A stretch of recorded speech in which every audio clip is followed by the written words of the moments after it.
Memasuki awal tahun baru 2025, berbagai kendaraan memenuhi sejumlah SPBU. Untuk memenuhi permintaan, pihak SPBU di Aceh Jaya memastikan stok BBM baik bersubsidi dan non-subsidi tercukupi dan lancar.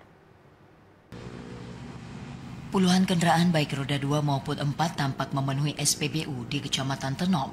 Bahkan untuk memastikan permintaan mencukupi, pihak SPBU telah menambah kuota BBM dari 8 ton menjadi 16 ton terutama untuk Pertalite.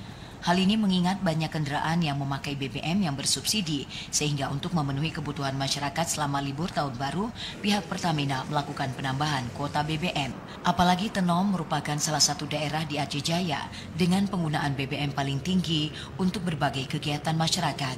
Salah seorang pengawas SPBU di Tenom, Maulizar, mengatakan sejauh ini untuk pengiriman BBM dari Pertamina aman dan lancar.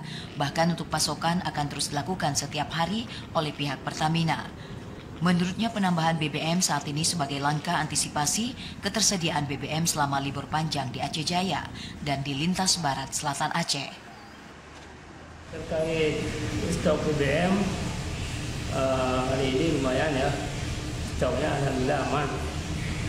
Kebetulan hari ini juga pengiriman ada 16 KL, tadi solar 8, alhamdulillah aman Pak.